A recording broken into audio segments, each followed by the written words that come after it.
Welcome back to Broadway Drumming 101. Thank you.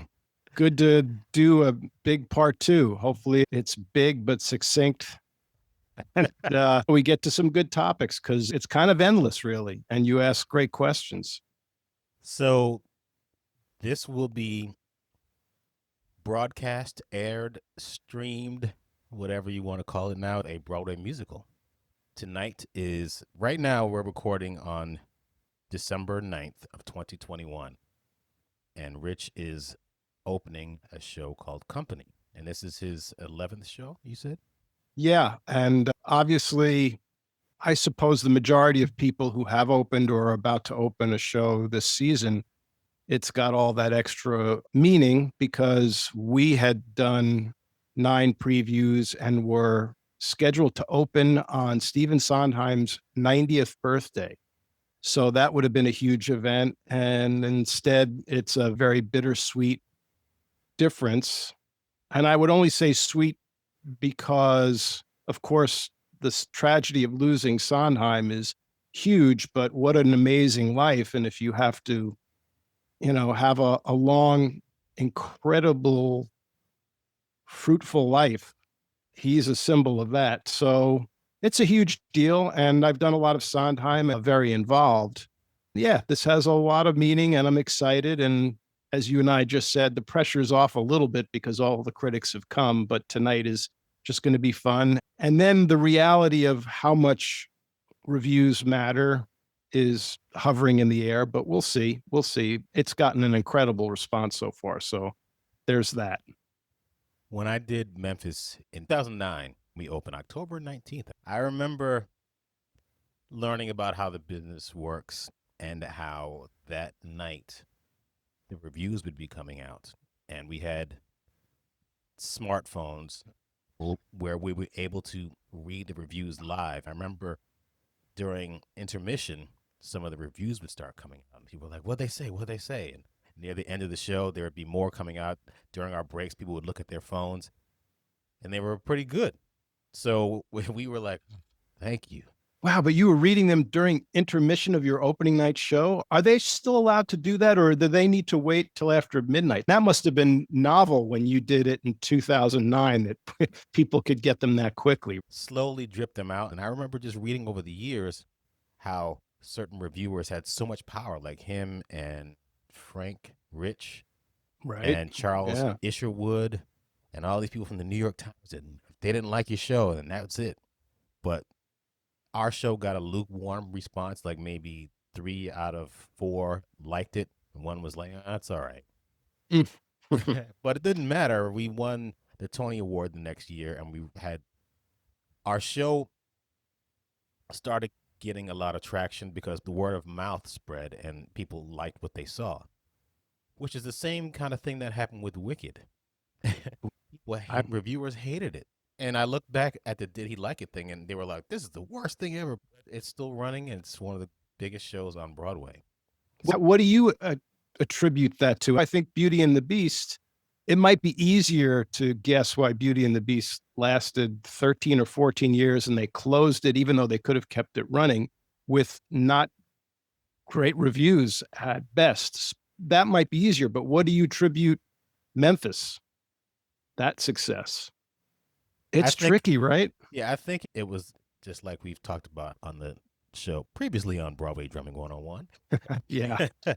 It's about storytelling, and it was a great story. And David Bryan wrote very catchy songs, and the show was really well made. I think I might have said this to someone else, but when I'm in a show, I see the audience and watch the show. And when I saw it, I was like, man, this is a really good show.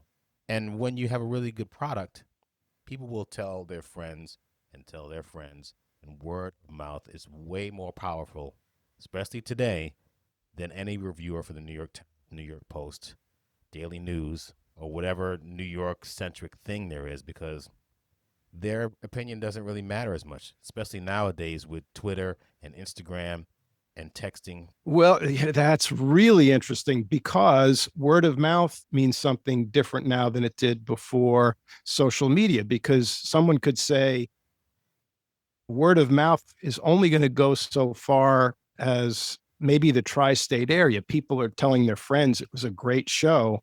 That doesn't mean much to people in Des Moines who are thinking of how to spend a lot of money for their big trip to New York and what show to go to and what show to maybe take the kids to. So all of that, if all they have to go by are reviews, not even in the Times, but in back in the day, USA Today and radio and TV.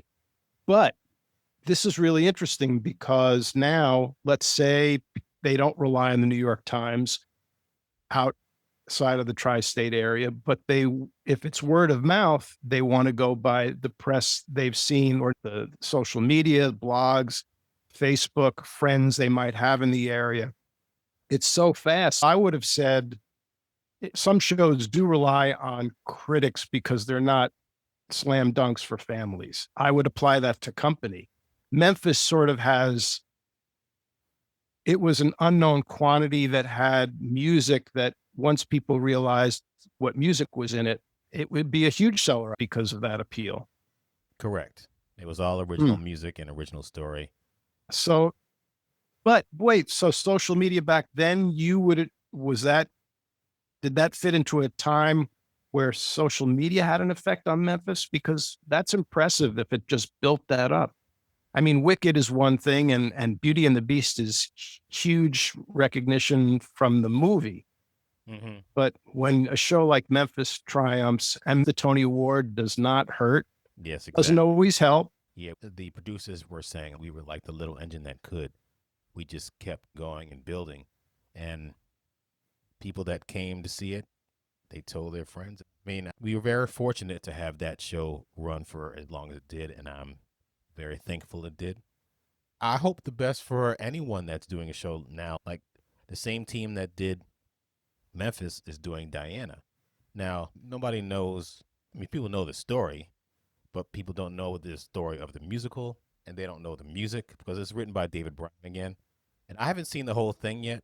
I've seen bits and pieces of it on the Netflix special, and it seems interesting to me. And I kind of know David Bryan's writing style. He writes catchy songs. I I don't know if he'll eventually get to a Andrew Lloyd Webber status by writing those earworms that people remember, Right.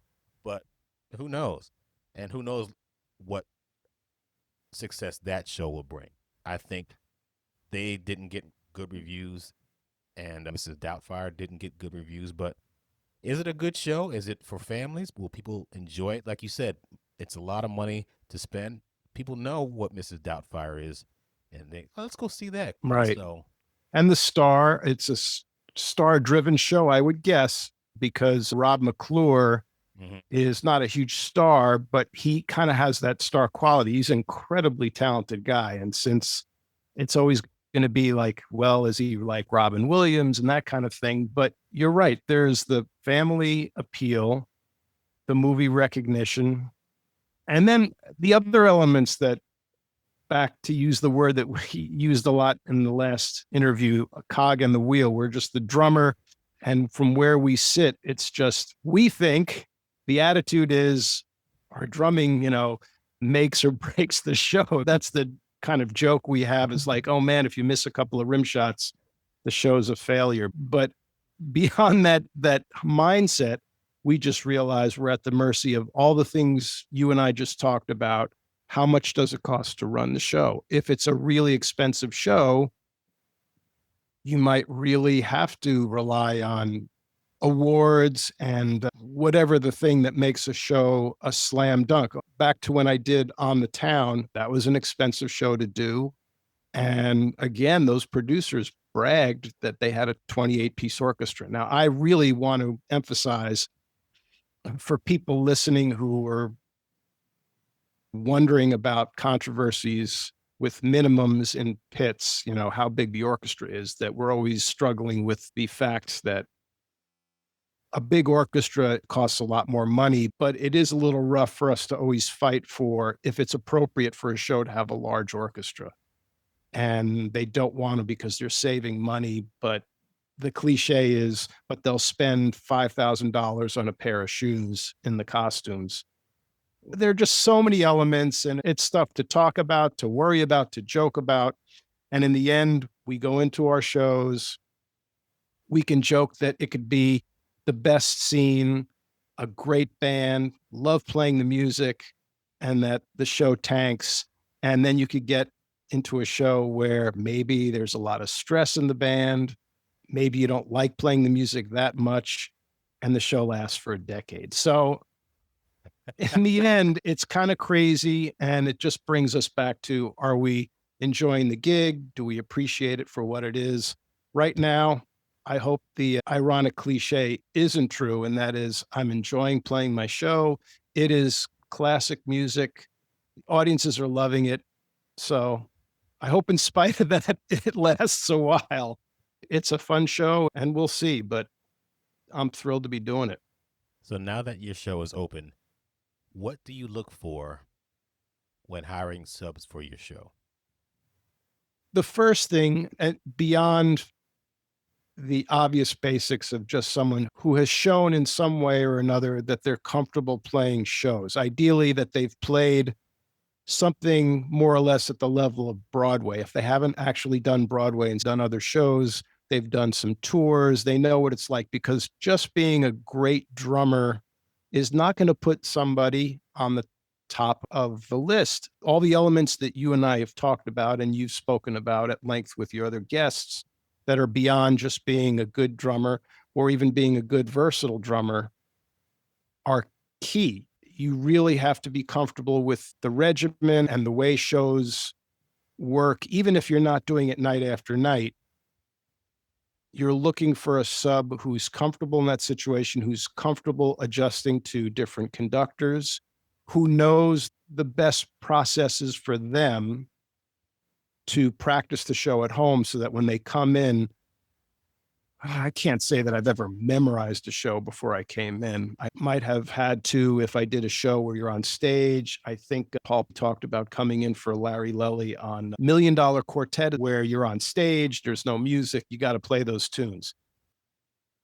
But if you're not memorizing the show, you got to be really comfortable with those tunes, have them in your head.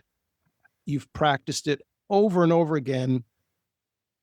I can say without a doubt, when you're practicing it at home and you've got the setup just like the setup in the pit or wherever the drummer is playing, you practice it way beyond the point of you being sick of hearing those tunes. Because when you come in, you want to be able to watch the conductor so much for the times you need to adjust. And you will have to adjust. It is not something you can do with your eyes closed, even if you have the show memorized. There are all those elements of live playing.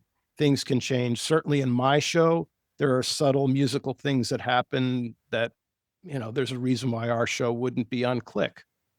The other side of that coin is you want to make sure your subs are comfortable enough with the show so that they're watching the conductor, so that the conductor knows musically and also psychologically that they have the drummer's attention. Because one of the reasons why subbing on Broadway as a drummer is arguably the most stressful thing I've ever done in my life is that the conductor wants the show to happen. Nothing against your own personality, your own reputation, wants to do the show as if they were closing their eyes and it was like the regular drummer was there. They want to hear everything so close to the way it normally is so that the conductor does not have to work any harder that night with you playing the drums than when the regular drummer is there. So it's musical because they want to hear it, but they also want to, when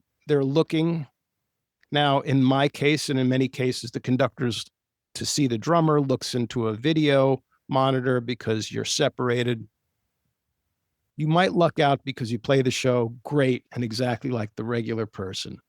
But I think conductors, and actually tell me what your experience has been, because conductors often will decide whether they, what is it, approve and then designate, which is designate as you're locked in and they consider you as good as the regular. There are great drummers who have had their own shows, built up the best of reputations, and not done so well with subbing because prepare the show to sound like the regular drummer, or they were not giving the conductor a certain level of attention that made the conductor comfortable that they had that line of communication.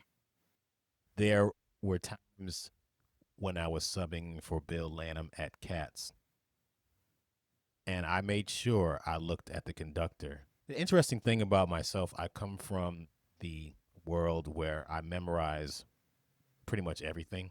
Mm-hmm.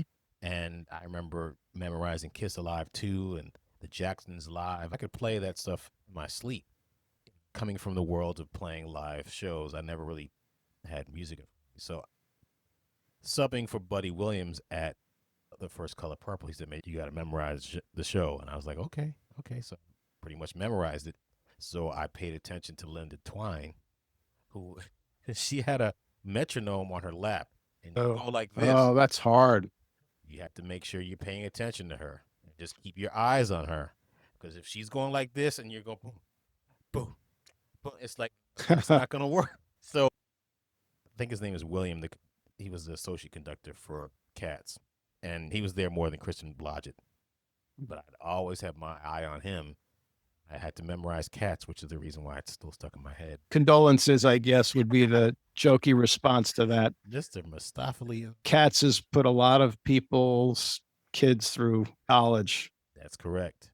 So, yes, you have to keep your eye on the conductor as much as possible to make them feel comfortable. And he would look over at me just a glance, but I was there with him, and it made him feel comfortable. Well, But hey, wait, let me ask you this. You mentioned you memorized albums and you did concerts, but shows range from shows where you're kind of just playing tunes to, I don't want to say older style musicals, because I'm sure there are plenty of new musicals that have incidental music and transitional music and things that need to, you can memorize all of that, but you still need to be flexible. So, yes, yeah. even with Ain't Too Proud, there's a lot of vamps in that show. And we're doing Oh, really? tick, tick, tick, tick. And the conductor is just waiting for the line to be said. And then it's like, and then you got to be right on it. Mm-hmm. It's like, Is that whole and show on click though? yeah, it's on click. So you're still Mm-hmm. locked into the click. Then you got to pay attention to the music and you got to watch the conductor and know what's coming next. Like you said earlier, subbing for a Broadway show is the most stressful thing I've ever. Oh, I'll take that back. Going into family court was stressful.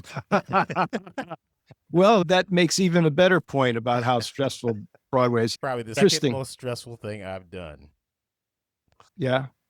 No, I was going to say that the show that I subbed on the longest, because it was there so long, was Beauty on the Beast. I subbed for John Redsecker. And the elements were John was a great guy, easy to sub for in terms of being super fair about it. And the show was technically not difficult. However, the show was phrased in a very old school classical way.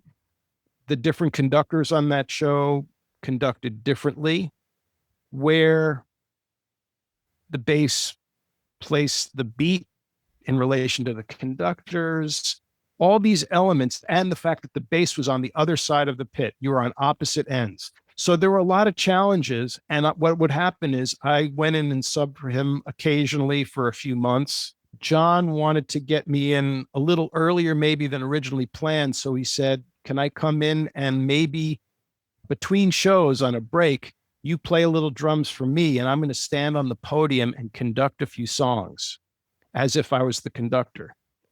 And I said, sure. I thought I was ready. I was at that point where I felt like I was tired of practicing those tunes. And I did it. And John said, there are a couple of these tunes you're not quite ready. And put a little bit of the fear of God in me. And then I think like a week or two later, I came in and subbed the first time. Michael Cosserin, the conductor, is not a very expressive guy. I don't think I'm saying anything bad in terms of his face, what he would show. I did well, but it was because the fear of God was put in me. I think it was Beauty and the Beast famously. And the first of the two theaters they were in had a little pulley system where you could send notes to people at different ends of the pits by putting a little note in a cup and pulling a string. And it might have been for my first time subbing, but somehow the conductor, Michael Kosrum, got a note to me and said something nice. But having said that, I subbed on and off, depending on how busy I was, for 13 years.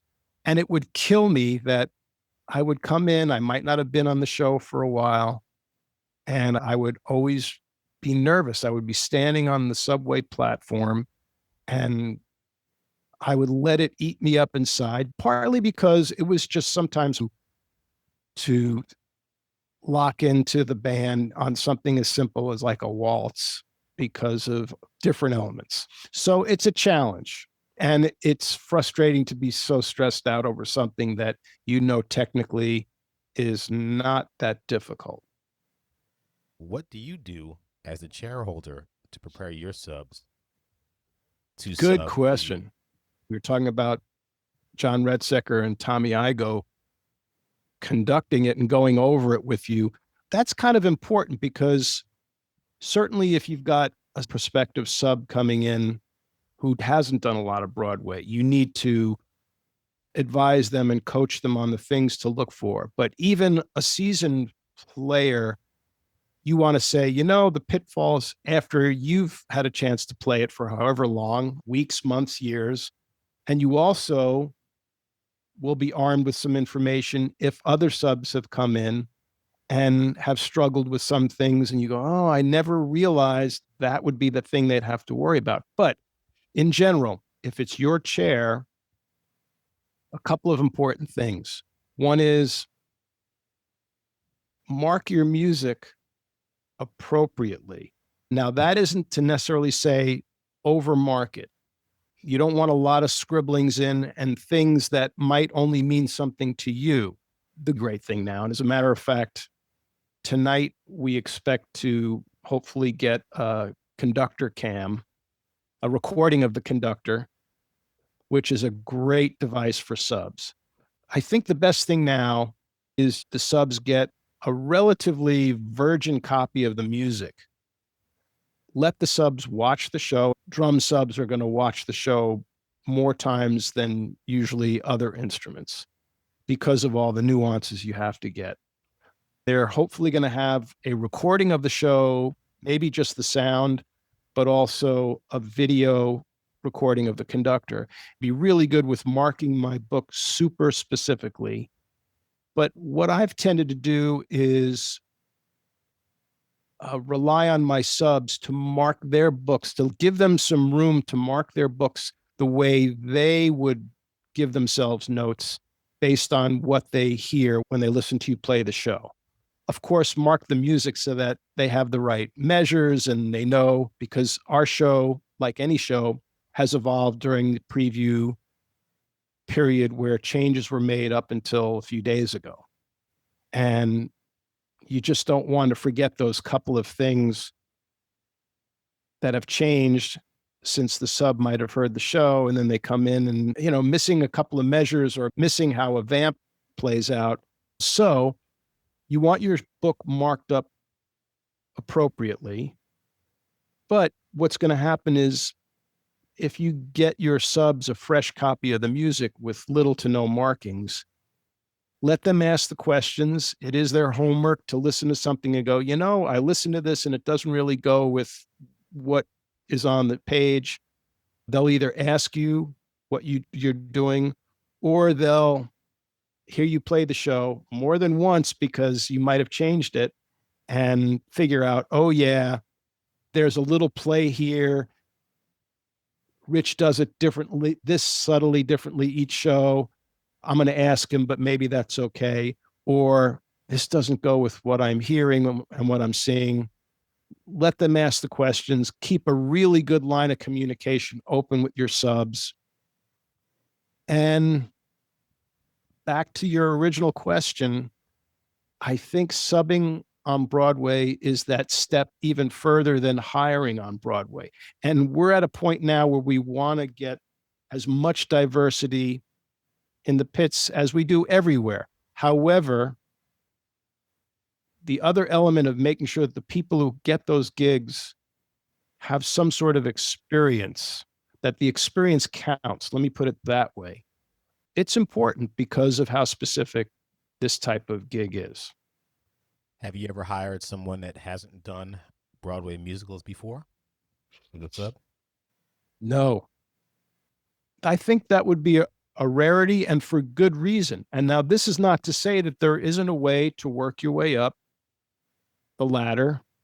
I had a real slow climb from community theater and all that stuff to dinner theater to bus and truck tours to bigger tours, all of that. You could make the leap much more quickly because of your ability and because of circumstance. That's fine. When it's your responsibility as the chair holder to find subs, and if you're lucky in doing a show for 20 years and your pool of subs gets to be really deep and you're starting to give chances to people who might not be that seasoned because you figured out the way to make it fair for the conductor and for people to hear somebody that's going to do a good job. But you're picking your first few subs. First and foremost is you want somebody who's going to do the best job. The easiest way to make that happen is to make sure that the person you have subbing has that experience. And if it's a catch 22 where they say, well, how do I get that experience? You get that experience by subbing for somebody in community theater, in local theater, and you do a great job, and the conductor says, hey, did a great job. Then we know this is it. I mean, there are auditions now, but nobody's got an agent. This is all built on reputation. So to make a leap from not having done shows, you asked, have I ever gotten anybody who never played Broadway before? I don't think so, but I wouldn't discount it. But I would not get anybody who hadn't done some sort of run of a show, a tour, or subbed a lot on something, because you need that some level of that experience. Somebody comes to New York City. I want to play Broadway shows. I just graduated from Berkeley, from a conservatory in Iowa, ever. That's all I want to do. I want to do what you guys are doing for a living. I have done stuff at my college, but I've never done anything outside of that. I'm here now. Rich, can I come watch you play? You're like, great.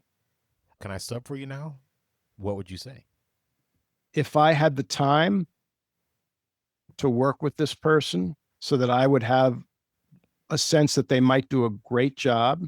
Now, you're not really the only person deciding who your subs are technically. Different contractors get involved at different levels. And I've thrown names out with contractors, and they've strongly suggested that I don't put them at the top of the list for whatever reason, or they've strongly recommended people that I don't even know. You have to factor that in. You're making me think of something interesting. I currently have a student who lives in Ottawa. I've never met him in person. He's actually coming to see the show company with his wife. He's in his early 30s. He's a member of the Canadian military band. Turns out he's a badass drummer. He can play, he can swing. And I've heard him, I've seen videos, but he loves musical theater. And we've had the best time where I send him charts of shows that I've done or whatever, and he works on them and he records himself playing them. And clearly, this guy has a grasp of what it takes to play shows.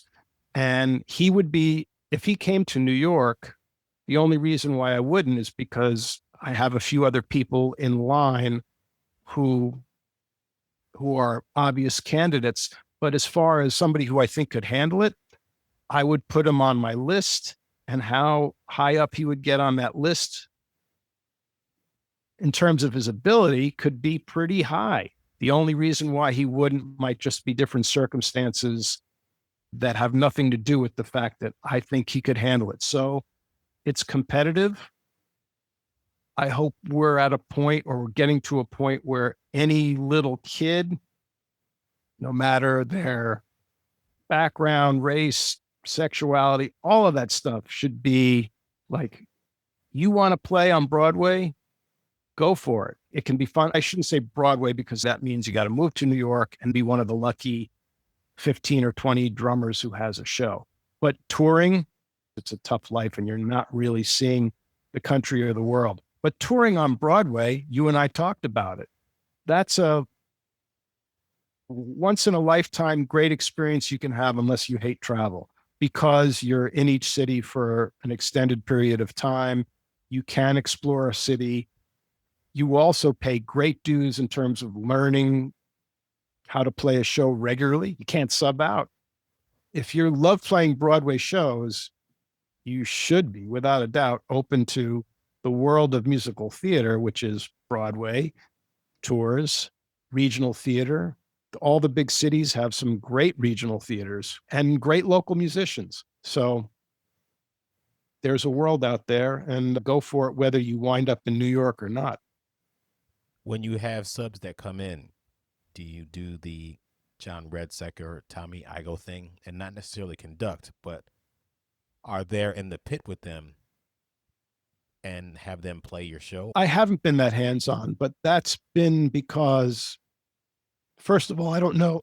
I don't know if John and or Tommy were either instructed or it was suggested to them that they do that, that maybe their conductors recommended that because in their experience, they realized that it would be better that drummers got a little prep that way.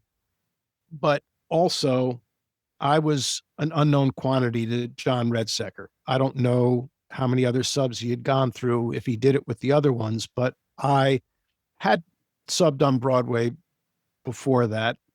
The subs that I've hired, partly because they were shorter runs where I hadn't had a chance to go beyond two or three people. Almost, I've never done a show where I had more than three people who got a chance to play it. I'd rather give more work to a few people. It's kind of unfair to ask someone to go through the process of learning a show and then have them play it once, unless it just happens. Show closes. So the people I've hired were all seasoned enough Broadway people so that they knew, and you can also tell by the questions they ask that they're preparing themselves properly. So I could see a scenario where if I'm lucky, I'm in a long running show and I've worked through 5+ people, and there's somebody who's shown that they could be a great sub, but are a little greener. And I still don't know if I would get up on, well, I can't get up on the podium in my case. That would be tricky because we're remoted. But I don't know. Let me put it this way. Here's actually an easy bottom line.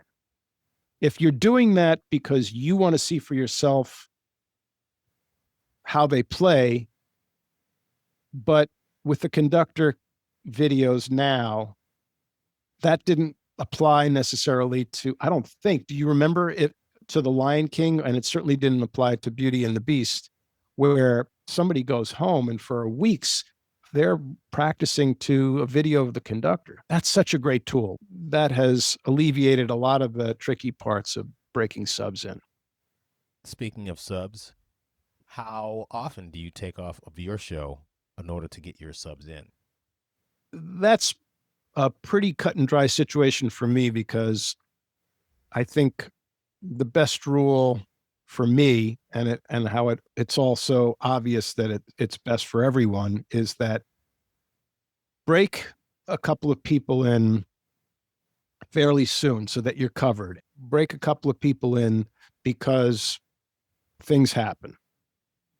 Beyond that, I think a good barometer for the longevity of a show varies, but in our case, let's say that we'll get past reviews and the holiday season, and you have January and February, and then the next barometer would be making it to the Tony Awards. So let's say my mindset is until the Tony Awards, I first of all can't afford to take off much right now. And I think that applies to a lot of people. If I'm getting other great gigs, fine. If I really need to take an extra day off, okay. But mostly I'm going to try to be there because I need to be. And therefore, I would like to have sub, but I've made it clear to them that I might be happy to get them booked, but to ask them to come in and watch, certainly more than once, is something that's going to be down the line, well into the spring. If I have two people that are available, that have gotten approved and or designated and are eager, that's the other quality that I don't know if other people have mentioned this to you, Clayton, but it's something about when you talk to someone who's really confident and says, I'm there for you and can get to the show within 30 minutes. That's another little element that's important. And I work my butt off to learn it and they show enthusiasm. All that gives you peace of mind.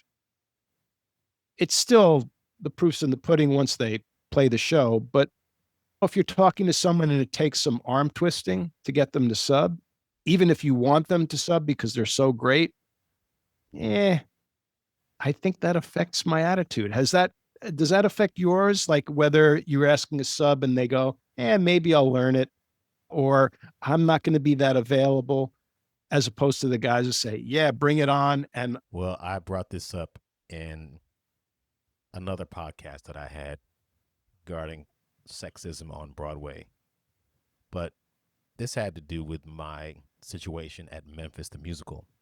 I was on stage in this 1950s Memphis, and we were in a juke joint. Therefore, the musicians on stage had to be black males, according to what was required. So I was looking for black male drum subs. I was like, yeah, I can finally get all my boys to come in. And then I'd ask them, they're like, yeah, okay, yeah, maybe. I'm like, dude, this is a Broadway show. Some of them were interested, some of them were not. Some I had to like pull teeth to try to get them to learn the show. And I'm like, I just need black male subs. And then I was going down the list and nobody was really interested. It's funny how they're interested now because not only because of the pandemic has brought a lot of hardship amongst many musicians, but they see that Broadway shows are a viable route to make an income. And it's fun, and the shows are much more interesting to play. I don't think they knew that back then. So I had trouble finding black male subs. I eventually found them, but there were people that still wanted to play jazz, and some people that came in that were jazz musicians that tanked. I was like, oh my god. With Ain't Too Proud, like I had like around 75 people asking to sub. This is in 2019. And a friend of mine who's doing MJ, the Michael Jackson musical, he's starting to get a lot of people asking him to sub or asking to sub for him.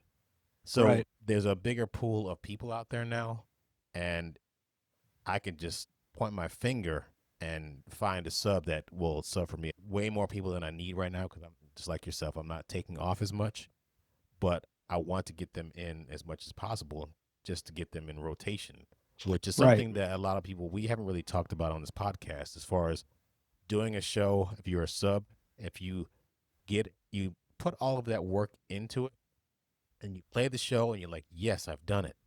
Then they ask you to come back 2 or 3 weeks later. You're like, oh, okay, I got it. I got it. I did a really good job last time. And you sometimes slack off. You're like, I did it before. I don't have to put that much work. And then you get in, Right. then you mess up, and you're like, oh my God, it's just like the second, what's it called, sophomore slump? Yeah. That's happened so many times. Then you go in the third time, in the fourth and fifth and sixth, then you can start talking to the fellow pit musicians. At least that's my Uh, experience. You can kind of get comfortable as you get more comfortable with the show, but you have to get comfortable with it because if you're doing it once a month, you're never really going to be comfortable. oh, My yeah. my it's something a lot of people might not know, but when you're subbing a show, it's good to do it regularly. And if you're not doing it regularly, then maybe you should practice it because It's like you're a second string quarterback. When your star quarterback goes out, you got to be ready to go in. And that might be your opportunity where you might take over for Tommy Igo and wind up doing the Lion King. These are all the super complicated things about what we do. I've had subs that say, I know the rule is that you can only book a sub once the first time, because if you've already gotten other dates and the conductor doesn't like them, it of course sucks to say, sorry, those dates are no longer good. However, they will say, can you get me in a second time fairly soon after my first time? Because you want that continuity. The only show that I did that I thought that's pretty safe, that it would run long enough so that uh, I could soon start to think about breaking in more than two people. But I did Cinderella and I thought this is a family show. And then even had to think it's not the Walt Disney Cinderella. And Rodgers and Hammerstein, as famous as they are, people didn't know the songs from Cinderella, the TV show, which is what it was, like they knew the Disney movie. And even that's super old, but I guess that's more famous. So I thought Cinderella might last for a while, but man, I still am very hesitant to have a deep pool of subs who only get to play the show once. When I did Beauty and the Beast, John was really nice enough to, when I didn't have my own show and he knew that I was available, he would give me a bunch of dates, try to give me a chunk of time when he could. And I think his pool of subs was deep. I would practice the show if I hadn't done it for a while. If I hadn't done it for a couple of years, which was the case a few times, I'd say, can I come in and watch you do it? Because things change. I subbed for Larry Lelly on the producers. I subbed for him after I'd done the tour for 2 years. I did the producers. I, of course, knew it in my sleep, but I watched him play it a couple of times after I'd come back from the tour, certainly because any drummer would know that just because you know the show and you learned it, a similar process to the way the Broadway drummer learned it. Same directors, same music, pretty much. But you got to come in, and I had to learn it the way Larry played it. And Larry's playing even evolved in a way that I had to adjust. And then there was the added element that the conductor was maybe, let's just say, a little mercurial.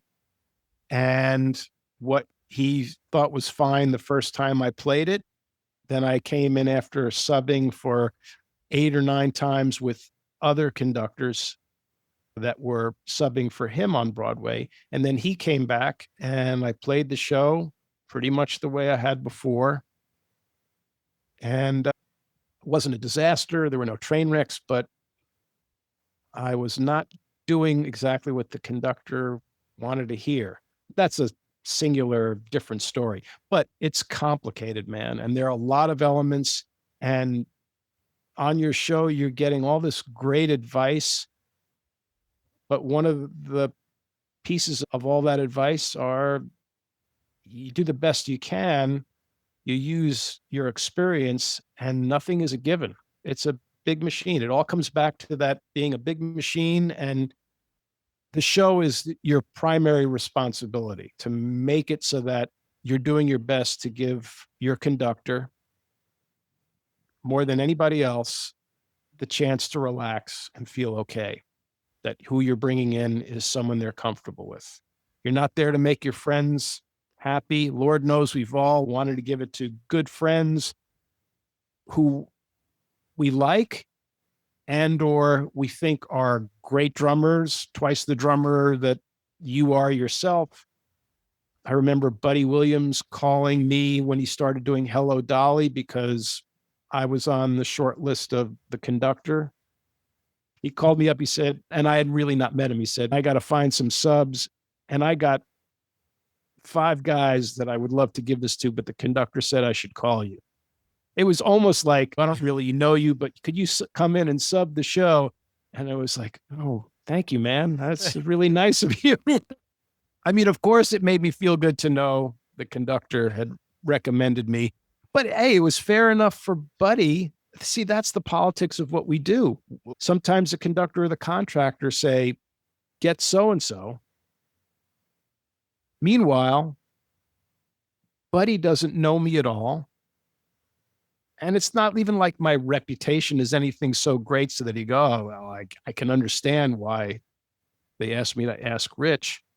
Plus, there's even the added element in his show that the star of the show was particularly happy to know that Buddy was playing the drums. And when he wasn't down there, if Bette Midler heard something slightly different, I think it was not uncommon for her to say, was Buddy out tonight and why? It's tricky, man. It's Yeah. tricky. Have you ever been fired from a show? Just let me just put it out there. I have, Yeah. Oh, that. Yeah. but it Have you was spoken about it on your podcast, or is this the episode where you're going to reveal that story? Because look, it's important to talk about that. now here's Failure is the best way we learn, and it's not even necessarily failure. yeah. Well, here's the thing with that. I wasn't fired for a performance that I did. It was basically there was a new conductor for a show, and they came in and got rid of all the previous subs because they wanted their subs to come. So for a couple of years, I wasn't going to sub at that show, which was Rent, and I was subbing there since the early 2000s. And then the conductor came in. It's like everybody's got to go, and I was like, okay, it's not nothing personal against me, but I was kind of disappointed. But I've been fired from other gigs too because of things that I did. I just wasn't the right person for that particular thing. So Did that leave you with the desire to get better at what it was you thought was lacking, or did you leave it going, and it sucks to be fired, but what they thought was lacking is just not who I am as a drummer, and I don't really have that much motivation to be better at that. yeah, it was basically that. And I realized that if you are a great musician and a good person, you'll land on your feet or you'll land another gig where you never thought that this would be the thing that you'd be doing. This happens in life with other kinds of jobs where it's like, man, you really wanted that job and then you didn't get it, or you got it and you got fired, and then something else came along that was better than what you were working towards. Just like what happened with me in the place that I'm in right now. I really wanted to go to this place in, I think it's called Parkchester in the Bronx. Like I really wanted to live in that apartment complex. They're like, no, you're not gonna, we don't have any apartments for you. I was like, why? We don't have any apartments for you. Did you hear Yeah. what I said? I was like, then I found out about this place and it was being gut renovated, and I couldn't really envision things. I'm not that visual person where I could say, well, this can go here and that can go there. Kids were like, Dad, take this place. My girlfriend was like, take it. I took it, and I don't want to leave my apartment. I really don't. I really enjoy it. It's one of the better things that's happened to me. And you just never know what's going to come your way. Just be open to whatever happens. And I don't want to say that things happen for a reason, but things happen and you just take that experience and you just take inventory of what has happened and then navigate accordingly. I guess that's the best way.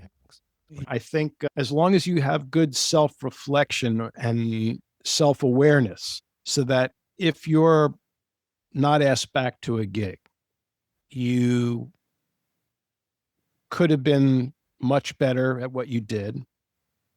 And you don't dwell on bitterness because, hey, that's a bad attitude that's obviously going to serve you badly. However, things happen, and it's not always easy because you're let go. We all have some level of a super fragile ego just by nature of what we do for a living.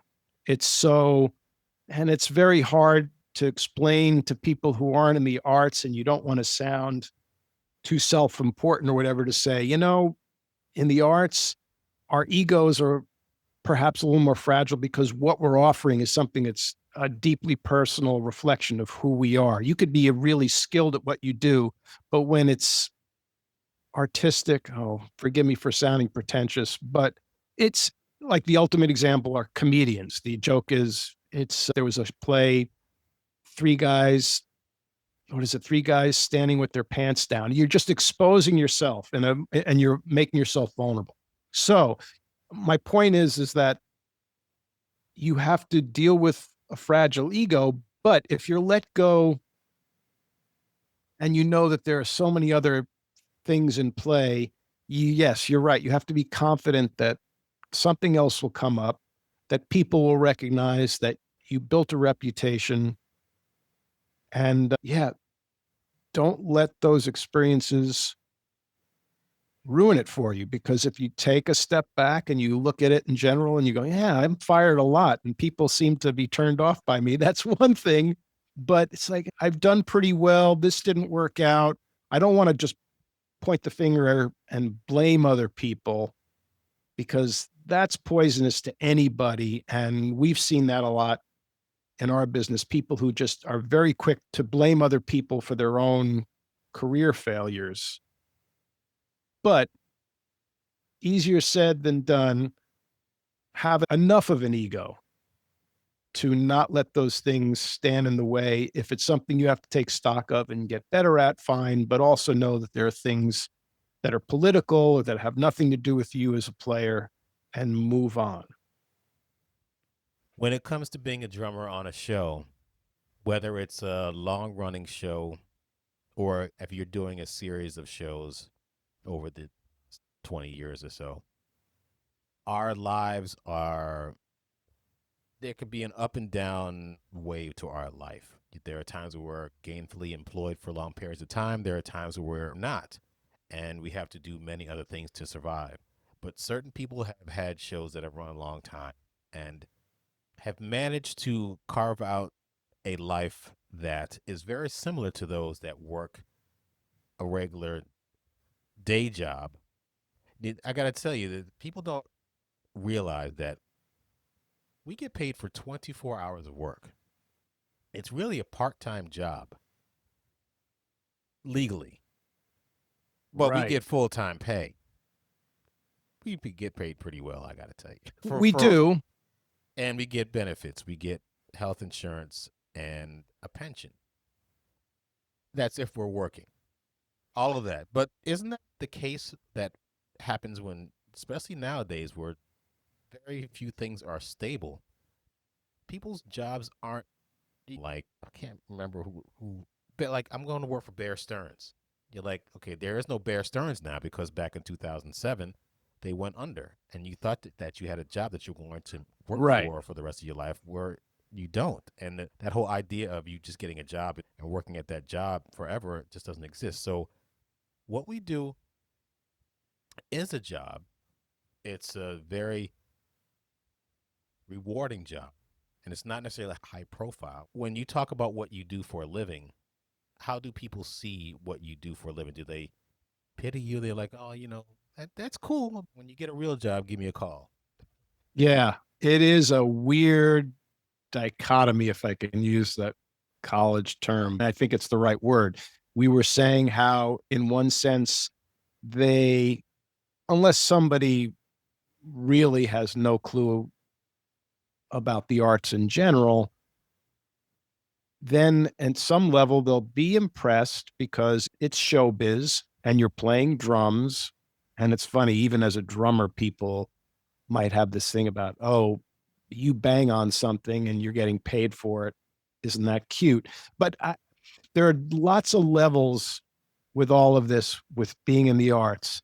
But I think, as far as perception to the public and even to our friends, I think a big determining factor is based on a sense of pop culture, and that just as actors have to deal with this all the time, it's the barometer is how big of a star are you?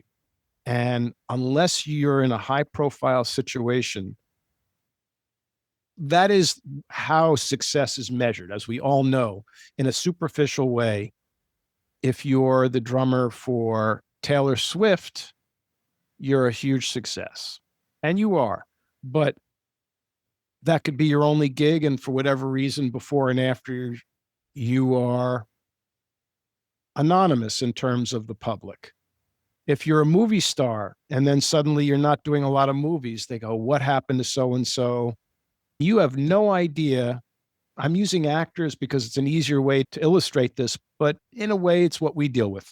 The actor might have done, as far as they're concerned, their most rewarding, their best work when they did a regional production of Death of a Salesman, but they were also in a minor Avengers character in an Avengers movie. And to most people, that's their barometer for success. For drummers or the musicians, if you're playing on Broadway, of course, people know what Broadway is. That's cool. But we're freelancers. And back to specifically your question, there's a combination of maybe admiration that you've made your life doing what you really love and not what you feel like you have to do. And you might be respected. I've had so many college friends say, you pursued your dreams and I really didn't. And I'm jealous. But there's also either a subtle or overt sense of, but I feel kind of sorry for you because it's a struggle. They know that even when I'm making a good living, and you said, we make a good living and we're only working 24 hours a week, but you and I also both know that you can't judge what we do the same way a 9 to 5 job. Right. Right. All the preparation we have to do, we have to be there and what it took to get where we're at. And also, yeah, you tell someone what our yearly salary is, our yearly gross. Then you say, yeah, but if I were making that and living in Peoria, I'd be doing really well. But I live in New York. And Right. then I don't work much for 3 or 4 months. And it's hard to have a huge nest egg and save so that you don't worry about those times. So it's a real insecure life. So, having said that, if you get to do what you and I do, and often enough, we have a level of satisfaction, I think, that we can be proud of, but other people perceive it still as like, I What are you feel going kind of, to well, do? at this point in our lives, they know that's what we opted for. And yeah, I hate to say it, but there might be an element of pity from people that you kind of go, well, I don't have the time to explain everything that's involved so that pity shouldn't. I haven't really thought this through to articulate it, but you know what I'm saying. It's like some people, it's hard to make people understand what it is you do in the arts. Here's the bottom line. It's difficult to make people understand what you do in the arts, whether it's music, acting, and even behind the scenes creative work or even working on crews. Of course, that's super important. Success is measured by fame and visibility, and that's tricky in terms of how we navigate the way people think about us, if that's important to you. When people ask me what I do for a living, I usually try to joke with them. I say, well, those people that are in Times Square, the costumes, the Pokemon, and they're like, they start Mm, laughing because that kind of throws them off and like, okay, really, what do you do? I say, well, I play drums for a Broadway show. And they're like, well, okay, which one? If you say I play drums for Diana the musical, they're like, Diana, who what? There's a Diana the musical, or I play drums for the Lion King. People are like, oh, that's cool because it's been around since 1996. if you say you play drums for Hamilton, they think that you're Yes, more successful and better than if you play drums for, let's say, Diane. that's correct. And you're doing the same thing. And who knows? Sammy could be getting paid more than Andres. I don't know exactly what's in their pit. Exactly. We're in the same pool, more or less. Right, right. So, but the thing that I've learned over the years, especially over the past couple of years since I started playing drums for the show Ain't Too Proud, there are a lot of other things that go into the production of a show. You have the stage manager, you have this assistant stage manager, you have the choreographer, which, by the way, the choreographers and the associate choreographers, they get paid a salary to get it started. But then when the show's running, I looked around one day. I was like, okay, what did this person do? There's a spotlight person. There's three of them, and they have a Mm. job in the theater. It's not like all we do is bang on stuff. No, they point the spotlight at a certain point in time to illuminate people. And if they don't do it right, it has an impact on the show. And you have a sound person that's running the board in front of the house. You have people behind and making sure that the mics are right. You have a wardrobe department. Speaking of the cost of running things, we have so many suits for the Temptations. And then since the orchestra is on stage, the 17 of us, we have 17 suits plus the subs have their own suits, which cost money. And there's a whole wardrobe department. Then there's people that actually wash the clothes, the socks, and the underwear. And then there's people that have to buy the soap and know how much it costs, put on the costumes. Then, of course, you got the cast, you got their understudies, you got the dance captains, and you have the props department. Oh, what do you do for a show? I put props up on the stage at a Broadway show. You mean you take something from a table, put it on the floor, and you get paid for that? Yes, I get paid very well. In fact, my kids are going to college because of this particular gig. And I live in Montclair, New Jersey, and this is my house. Yeah. So the business of Broadway is very broad. And like Oh, there you go.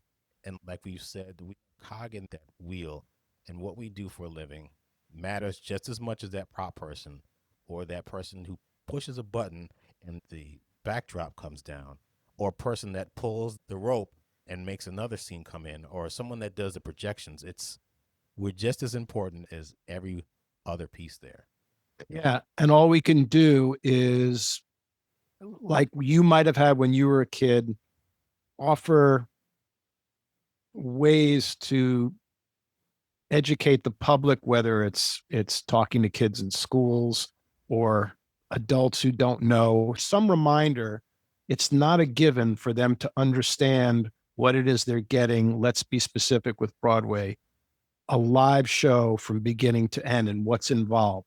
And if people stop to think about it on their own, they might get it, but still, all we can do to make people understand a little bit what it is that you and I do and props people do is somehow educate them and remind them, because always in the arts, in anything, the deeper someone has an understanding of what's involved, the better the chance there's going to be a broader way of enjoying and appreciating their experience. Let's use jazz as an example. There are elements of jazz that I personally think are very primal and people can enjoy.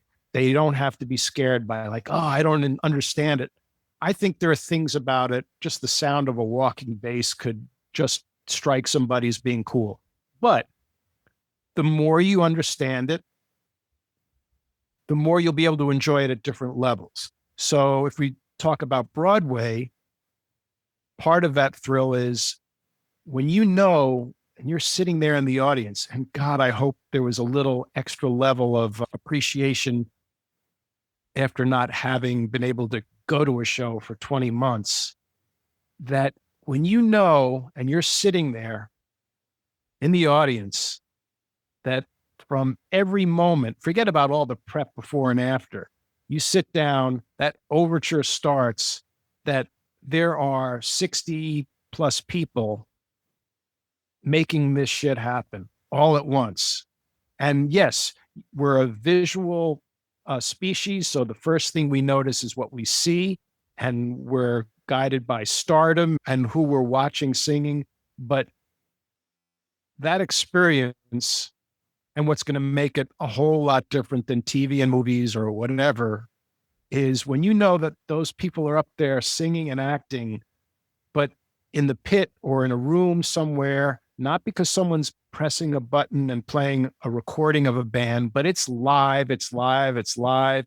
And those props guys are doing that and doing their job. And the spotlight person, if they screw up, it's amazing. And all we can do is not take for granted that the audience knows all this, because if we do, then we're always fighting, all of us, with keeping the minimums in a band, giving the band, well, I'll be real selfish now. I still have a hard time when the band is, oh God, now I'm going to sound like a little bitter, but I think I speak for most musicians. because we're usually not seen. And I've been lucky to do the encores where I see what the difference is. We rarely get reviewed. Poor Mrs. Doubtfire with Yale mentioned the reviews weren't great, but they didn't mention the music at all in the review that I read in the Times. The band taken for granted that they're going to do a good job, and they're almost never mentioned in a review. How long did we wait before our names were put in programs? When I'm on tour, or when you hear announcements and they say cast and crew, and they think they're covering everybody. So it's little things like that. And this does sound like I'm a little bitter because I'm singling out the band, but there are a lot of things taken for granted when you're in the arts, I think, because it's still measured by success and visibility when we're all important. And I don't know, I think I'm guessing you and I and everybody else, in spite of what the overall public thinks, I'm partly doing this because I think it's a really cool thing that I admired from when I was a little kid. When I saw, oh God, I'm going to remember this name, and I thought of it because of the questions you posed. Joe Abeg was a kid in high school who was a really good drummer when I was in junior high, and I saw a production of West Side Story. I couldn't believe, I knew the music by then. I couldn't believe that this was possible for kids a little older than me to play West Side Story. So, yeah, we keep educating the public a little bit in overt ways and subtle ways so they know what's going on. What advice would you give to anyone that's interested in playing drums, Broadway musicals? Assuming the person's getting into it because they're enthusiastic about it, based on them having seen a lot of shows or just they're curious about it. If it's just because you see it's a way to make a living playing your instrument. But I think it would just go back to what we always hear, which is take all those gigs, especially in the beginning of your career, take them all because you're always going to learn something new, even in the shitty experiences. No, especially in the shitty situations. You're going to learn something valuable. And if you've got a good attitude, even when you do have a bad experience, you might take something back with you where if you don't think of it right away and you're getting over what might have been bad about it, later on you go, yeah, but I learned A, B, or C. And knowing that is going to serve me well in the future. So you got to be all that dues paying. I can't think of anything that discounts the value of paying some dues, whether it's a traumatic experience on a gig that we all want to forget, or just minor things, little technical musical things or social things about how to get along with other musicians. It's all going to serve you well. What kind of instruments do you use? Certain kind of drums, certain Uh, kind of heads, certain kind of sticks, cymbals? a big left turn to get technical here. Good question. My general philosophy, I've never been a super gearhead. When I was a kid, getting the drum catalogs was pretty exciting and fantasizing about all the great pictures of drum sets and all the drum sets that I wanted to have that were out of my reach at a certain age. Beyond that, my philosophy has been drums are drums as long as they're well made. So I haven't been super picky about that.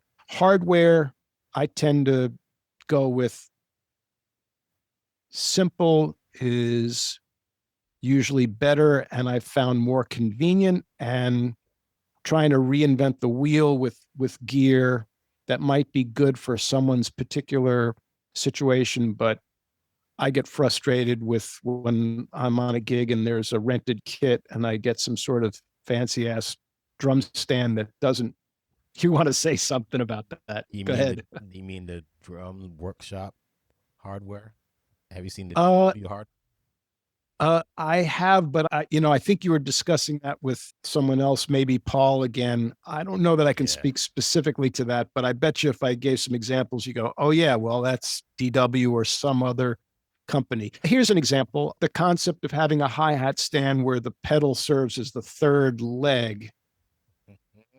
it's like I guess for certain reasons that might have worked, but I'm not a really heavy hitting player feat either. And every time I've used one of those, the hi hat starts shaking, and I'm going, well, what good does this do me? The three legs on a hi hat stand is usually pretty good. And if the pedal can move a little bit within the, between the two, because you need to angle something, like I have a little trio gig I do in a tiny bar where there's barely enough room, but heavy stands, I'm thinking, all right, if I'm playing with Metallica, this is great, but I don't want to schlep this around. So it's all about, in the end, for drums, if they're well made, great. I've been using Pearl mostly, but if someone's renting me a DW or I have some Gretsch drums.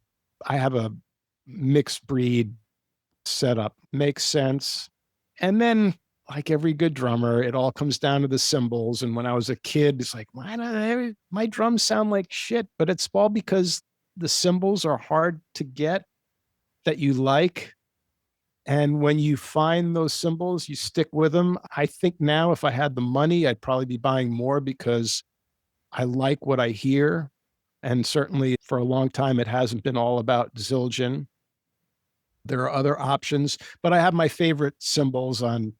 If you want to be specific and talk gear, I've had a 20-inch Istanbul with a couple of rivets that I've used on almost every show because it's a great all around cymbal. I'll tape up the rivets if you don't want that sound, but sometimes there'll be one and you'll hear it just enough so that it doesn't get in the way. And I just like it. Fast crashes, if I need that, a couple of good hybrid cymbals that serve good for a crash ride, a K from I think the 80s that I use that's 18 inches.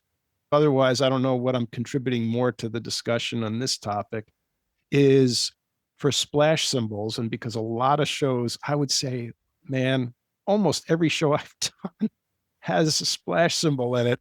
And I never got into the sound of the little tiny ones that are 8 inches or whatever, because to me, they sound more like a novelty that was cool for, say, fusion or smooth jazz drummers with all these chops to have that extra sound. But if I'm obsessed about anything, it's to try to sound authentic to the time. And all those cool choke sounds and splash cymbal sounds from the 20s and 30s, I think there were some tiny cymbals, but a lot of them were 14-inch cymbals, even bigger. And so I've been using this 14-inch Zilco hi-hat cymbal for a splash on every show I've done. This is all for drummers who like the minutia of it, but I've used it and it's on a lot of recordings for every show I've had where I needed a splash. Outside of your show, are you working on any musical projects at the moment or any other musical projects? Yeah, I've been, and you mentioned it. Thank you for mentioning it at the very top of this. COVID being the mother of invention for many of us, I am doing my podcast, which is a little off the beaten path from a regular interview show, which I like. And we all like to talk, as you can see. So putting this down for posterity, talking to people about careers and stuff is very cool. But I was inspired as I learned to record myself at the beginning of COVID and trying to figure out how I could combine that with talking to fellow musicians. Then I thought, I have this preponderance of bass player friends that I've made, not just in New York, but around the country when I toured. How can I combine all these things? So the short answer description of what I do, a podcast called Big Noise from Planet Earth, is I took very short, on average 2-minute snippets of me improvising on drums. I sent 5 of them to my guests who for season 1 were all bassists.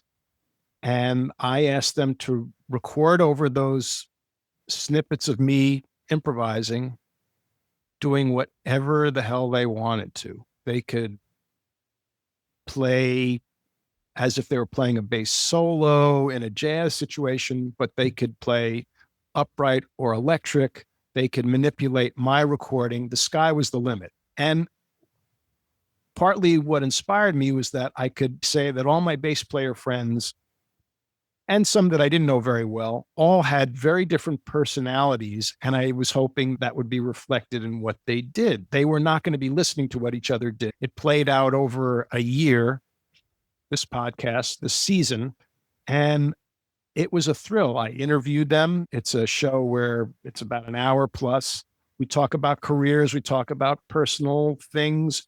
But amid that, we played back the duets that they created with me and talked about the process. My goal was to have an interesting experiment with the creative mind and see how they all laid down tracks, whether they did it very spontaneously. One great guest of mine, John A. Baer, one of the great improvising jazz bassists in town, opted to not listen to my recordings first, to just turn them on, listen to a second or two, say, all right, he's playing brushes on this, and then just play over it. And then other guests listened to him several times and planned something out. It was such a thrill.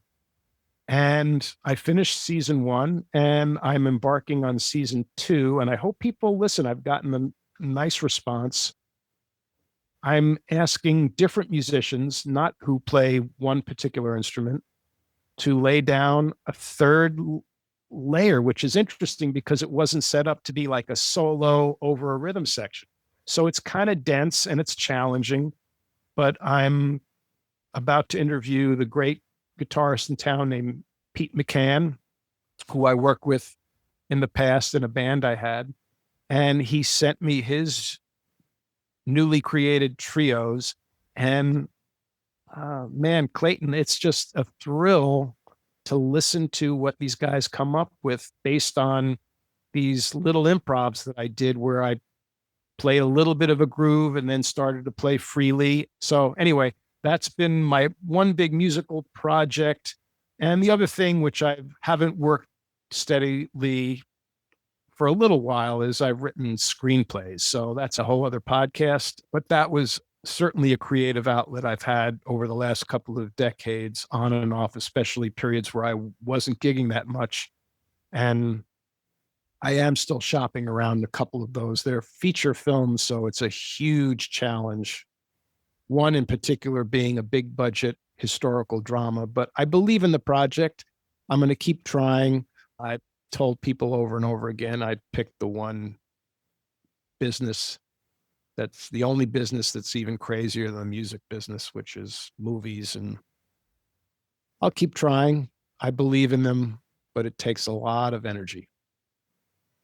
Like you said, that's probably a whole other podcast. It could be part three of our interview. But if someone says, yeah, a best boy, or I'm a gaffer, or I'm a, Right. forgot what they're called, the people A that, grip. You want to talk about yeah, people grip. and Yeah. And, people behind the scenes? I remember one of the first things I did in New York. My cousin is in the TV and film business, and I worked for the craft service department. That's a whole other section of the movie business. People That's don't a even. career. It can be a career. The people, major people who make movies happen, they might talk a lot about the food. The food that they got on the set was helped make everything go better. Yes. It's a huge machine, just like we were talking about Broadway before. Writing a screenplay. Is it the script of the movie? Is that what the screenplay is? Yes, whether it's your original story or whether you've adapted it from a book, you're pretty much the germ of the whole project, beyond someone saying, wouldn't it be cool to make a movie about such and such? And sometimes that's the person who actually writes the screenplay most of the time. And then sometimes it's not its own animal. It's different than writing a book, a novel. It's different than writing a play. You're still writing for something that is eventually a visual experience mainly. So you think about movies you've seen that have very little dialogue. There's still a script, there's still a screenplay that you've written, but you do need to have a strong sense of story and a strong sense of visuals because that's what the medium is. It's not a play that you can read as a piece of literature by itself, even though plays are written, they're meant to be performed. It's still its own sort of art form. Screenwriting is still basically a means to an end. If you're not an established person, and there's the catch 22, you have to write something really strong to catch someone's attention who can make this happen, unless you're lucky enough and you wind up directing your own project. Something that someone's willing to risk millions of dollars on, and then be willing to know that no matter how many times you've rewritten, and you have to rewrite and rewrite because you're never going to write a home run script the first time around, almost never. You've got to be willing to accept the fact that you've rewritten it 3 or 4 times. Let's say you're lucky and you get it optioned, maybe you sell it, and it's still going to be rewritten. And the story you wrote about life in New York City in the 1920s winds up being a movie about life in outer space. And your male lead becomes a female lead. Well, speaking of that, I was just thinking about this particular movie and I started looking it up. Screenplay for 2001, A Space Odyssey. You mean to tell me in that screenplay, 5 minutes of an astronaut floating through space? And I've only seen it maybe once, or I haven't even know if I've seen the whole thing, through the whole thing. Mm-hmm. But it's written in the script where, what do you say? A scene where man is flowing slowly backward from the center of the screen. Is that how it's done? I mean, That's the mystique of getting a movie from the germ of the idea to the screen. That's a tough one for most people to wrap their brain around, especially for something that doesn't have a lot of dialogue. Specifically, that movie was based on a book by Arthur C. Clarke, a great sci-fi writer. Stanley Kubrick. Stanley Kubrick. He did the screenplay, directed it, and produced it. Yes, and look, there are exceptions. He was already fairly established, but he famously has not made tons of movies for a guy who had a career for 50, 60, 70 years. God. And famously, if you had to cite one director who didn't have like a signature style, all his movies were totally different. The movie business has evolved even more than the music business, and we all know how that's different. It's kind of tough beyond just saying you have to be a good storyteller to generalize about how things get made. Screenwriting, I did it because I love movies, and in the late 80s, early 90s, indie films were a big deal. You could make a movie for less amount of money and tell a cool story, and people will go see it. And also, I have a brother who at that time was becoming a prominent production designer, which is pretty high up in the chain. There's the director, and then the next level with cinematographer or director of photography and production designer at that same level. So I got to read scripts before I knew how to write, before I owned a computer. I didn't know how to type. And I just thought, I'm going to tell stories. The first thing I wrote of the 4 screenplays that I've written was a story I made up about a New York drummer. You always write what you know, especially that first time around. A New York drummer who's a jazz drummer at heart, but playing Broadway shows. And after Tony Williams dies, he finds out that Tony Williams' famous 22-inch old K ride cymbal accidentally winds up in the hands of a country and Western drummer. And I made up the story because I was so frustrated with all the movies made about musicians that just didn't feel honest when I thought if you tell a true story or something that's authentic, there's a way to tell it so that it's interesting. And I didn't want to tell the story about a musician and the jazz world that involved a brutal junkie who would beat his girlfriend, but he was a genius or something super cliche. It's like, no, man, there are interesting things in my world. And why not tell something that's funny and fun? And then you're thinking, well, who the hell's going to go see a movie about a guy trying to get Tony Williams' old ride cymbal?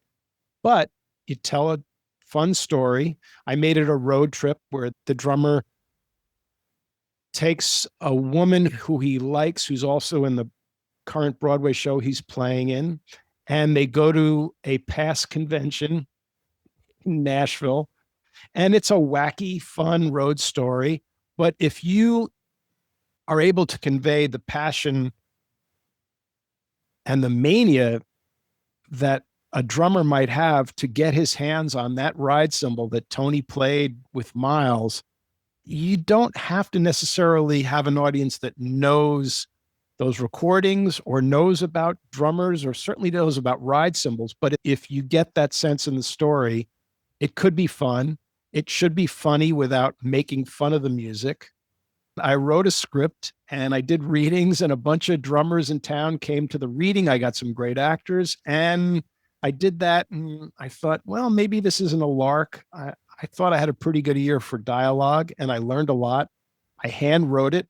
And then I had people I knew in Hollywood who were up and coming writers, and a married couple, and he's a director, and they thought it was a cool story. So I took it to a certain level. It ended, but it was encouraging for me, and I kept writing. But it was kind of a cool story to put out there. Still would be if you do it right. I was just thinking of other movies that are somewhat music related. I'm just looking at it right now. A movie about people in a record store, even though I think it's more of a love story, but high fidelity. So, I mean, you can make a movie out of anything if it's done right.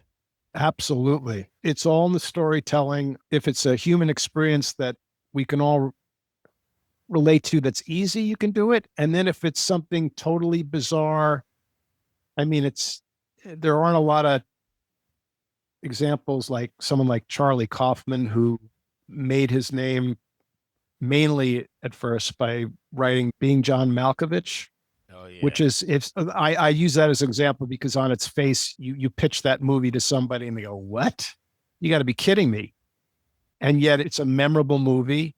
And on top of that, you also have to accept the fact that you have to pitch something to someone, have them be willing to start a project that will cost millions of dollars, and accept the fact that you don't have to sell $500 million worth of tickets for it to be profitable. So the business end, we won't go into this now, but that's why it's even worse than the music business, because even a cheap movie now involves usually millions of dollars unless you find a way to do something super cheap. And anyway, at least for me, the bottom line was it was a real creative endeavor.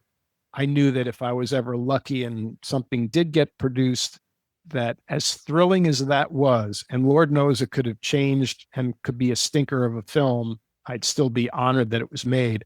But I knew that the actual writing of it would be probably the most rewarding part of it, because especially when I made up a story, it really, put it this way, it was able to make up for the fact when I was writing it at certain times because it was a slow time, and it filled in a void of me not playing some creative music because it was totally from my own head.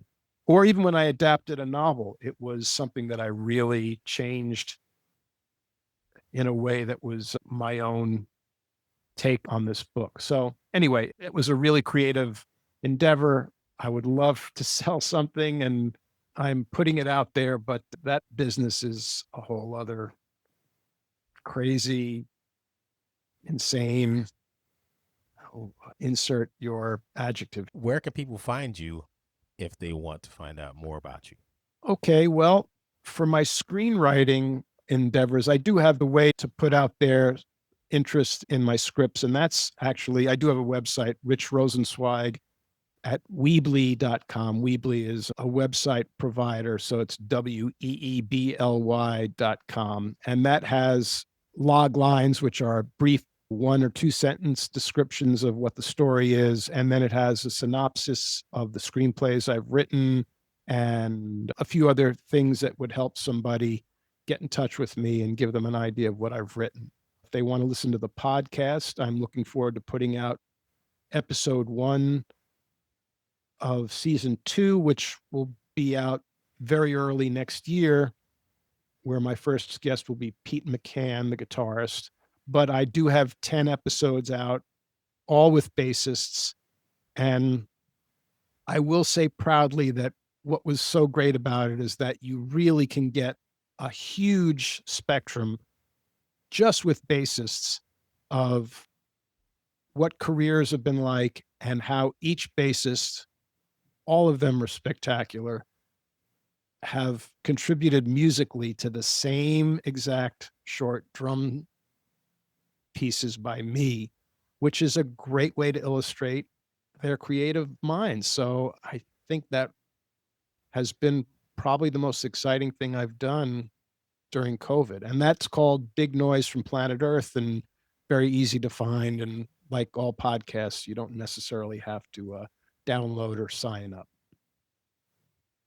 Ladies and gentlemen, Rich Rosenzweig, Bingo. drummer for Company, podcast host of Big Noise from Planet Earth. Yes, I will say those of you caught on because I began interviewing bassists. I was inspired by an old novelty piece called Big Noise from Winnetka, which was a bass and drum duet from the 1930s. I think it was it was Ray Baduke and, oh, this is bad. I should remember. Oh, I'll remember as soon as we sign off. But anyway, that was the inspiration for that title. I'll put it in the show notes. Screenwriter, uh, all around good person. He's going to be opening his 11th Broadway show this evening, December 9th. The show is called Company with Patti LuPone and many other amazing musicians, cast and crew. Yes, right. Oh, put it out there in the ether. Good karma. Everybody works so hard. We all know that. Yeah. Yeah, it's. I'd like to see it. I don't know anything about it. I'm not the biggest Broadway historian, but I'm And learning. I So, know everything about your show, God damn it. Because if you don't know about the Temptations, you're from Mars. all right. I'd like to say thank you, but one. I always say this with every guest. One more question: are you watching or have you watched Get Back? Oh my God. You know, I even thought about when we were going to talk some more about this isn't a tangent. And yeah, we keep saying that's a whole other podcast. I will keep it super, super brief. But yeah, I watched it. I am a big Beatles fan. I am of the age where when they came on the scene, I was a little boy. I was 6 years old. And by the time they broke up, I was only 12, but huge impact, even though I went into jazz. And so I'm just saying this by starting out by saying that I am a big fan, read a lot, seen a lot. The Get Back started out slow. It was tedious. It was seeing them go through a rehearsal procedure that Well, I don't know for you, man, but that's like, where I am now, and I'm like, oh my god, this has to be oh, serious. And I'm like, all right. this is awful. All right. Hold on. So I will and, say this and then I won't, oh, go ahead. Sorry. and I'm not the biggest Beatles fan. I like a lot of the music, and I find it very intriguing. But man, an hour and 15 minutes into the first episode, I'm like, okay, Yoko Ono has got to go. I'm sorry, I don't know why she. What? How many people have their spouse at their rehearsal sessions, at their writing sessions? I don't know very many people that do. But then I see that Linda Eastman is there, Yeah. Like, Yep. okay. She was there. But then everybody's like, Um, just stick with it, man, because when Billy Preston comes, it's good. Look, this podcast is going to be released after I finish watching it, so I might change my mind. But right now, I'm like, oh my God, can we get to the good part? all right. I will try to like bottom line it for you here. If you are not a Beatles fan, I think you just watch it and see how you feel afterwards. That's one thing. What you just said that some friend said to you is what everybody's talking about. And that is, yes, you go through the tedium in the beginning. The Yoko thing is an aside that truly, in the end, is not a big deal. And you can't compare it to other things. The Beatles were unique and hard to compare them to other situations because they were the first in a lot of ways. And these were guys who ate, slept, and drank together for 8 or 9 years. And John fell in love. She wasn't nearly as horrible as people wanted to make out afterwards because people thought they owned the Beatles and the Beatles owed them certain things. And John had this wife who was strange and all of that, but she was there. And you'll hear the comment that Paul makes later on. It's kind of like you get over that quickly. Musically, things do start to after a rehearsal process. They're like, who the hell rehearses like that? It's so meandering. It's so whatever. If you appreciate them as songwriters and as musical personalities, and importantly, I all four of them because Ringo, that's a whole other podcast. Yeah, by himself without the Beatles, he would have been an okay bar drummer, but they are the quintessential example, however talented you think they are, and I do think they are talented, and they had talented people around them.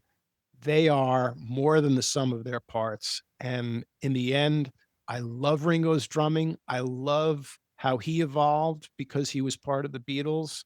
And that sound of its time with the towel over his snare drum, and then eventually he puts the towel over his floor tom. And yes, he plays the same fill over and over again, but it's all contextual. And in that context, it's freaking awesome. And then they bring in Billy Preston, in some ways more of a musician than any of them. And you see their faces light up with, wow, he just made our tune sound so much better. That's not taking away from them. It's amazing to see it come together, pun intended.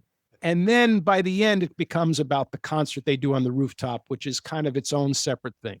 So I'll just leave that there. And I'm going to throw in a little extra thing, which is I watched that. I loved it as a fan. I would love to hear what you think about it.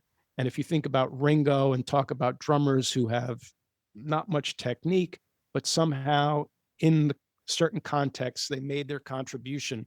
I will say that yesterday I watched a documentary about Paul Motion that I've been wanting to watch for a while. It was a great documentary, and he is also an incredible example. You may or may not be a fan. I am a big fan.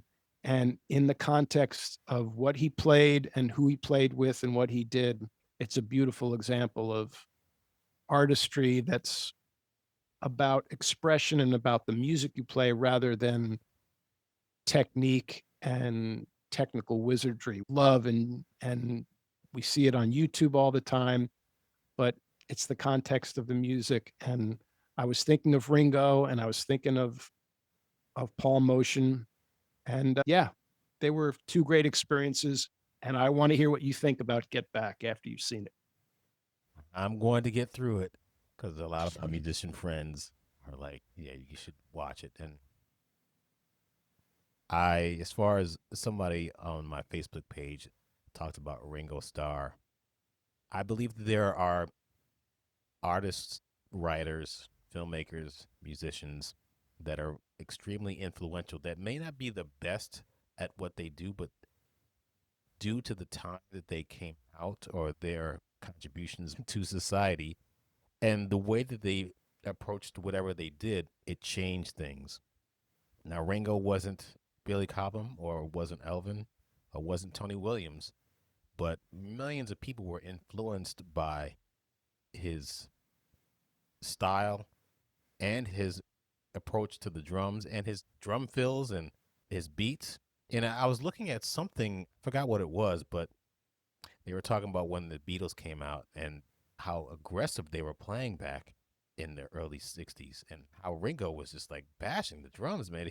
He can hit. Now, I'm not the biggest Ringo fan, but I'll tell you, I'm not the biggest Rolling Stones fan either.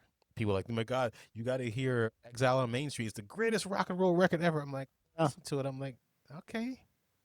And, even people say you got to listen to Kind of Blue. It's the greatest thing. Okay. It was cool. Get it. But I prefer other things. It's just my personal thing. But I understand why the Rolling Stones were influential. I understand why the Beatles were. I understand why Ringo Starr is. So I get it. You just have to. There are certain things that aren't for everybody, but you can It's understand. all subjective, right? Yes, but I can step back and say, well, I can see why this is the way it is. So when it comes to the Beatles, one thing I'm enjoying by watching this, watching Paul McCartney come up with the groove for Get Back and the melody for it, and even the long and winding road, he's starting to write it in the first episode. I've Mhm. just wondered, why is it always Lennon and McCartney when I'm seeing McCartney write this? I guess Lennon comes in and writes the lyrics. I don't know what was the writing process. No, there real quickly in this movie, it is a really good illustration of Paul being much more disciplined with let's rehearse. And he was working some of his tunes out more in the studio. By the way, as an aside, you never get to see that moment where Ringo goes from playing just a rock beat from Get Back to that little pattern, simple pattern he plays on the Mm. snare. And that's a very distinctive thing. It's possible that Paul suggested that because Paul played drums pretty well. I mean, not as good as Stevie Wonder, but Paul could play a beat. John, not as aggressive in this movie as I thought he would be, but he worked his stuff out at home. They work out his tunes. The truth is, it was never one wrote the lyrics and the other wrote the music. They each wrote their own tunes. When they went over them, the two of them would really be together and contribute, add to the other person's song, but it wasn't like one was the lyricist and one was the music guy. They both, that was a thing that I always thought, well, which one wrote the music to this one? It was their tune. The exceptions were things like A Day in the Life, where Paul wrote the beginning and the end. And I'm sorry, John wrote the beginning and the end part of that. And Paul wrote the little interlude in the beginning. After a while, you get to see what their personalities were like. Paul was much more influenced by old timey music because he had it in his house growing up. John was more maybe influenced by old rock and roll and some folksier stuff. But I don't know. It's hard for me to talk like everybody to someone who's not quite old enough to have seen, excuse me, what they meant being the first at what they did. And I'll go back to Ringo since this is a drum podcast, that you kind of, in the beginning, of course, especially you discover Buddy Rich and you're going, Ringo, well, he's just the luckiest guy on the planet.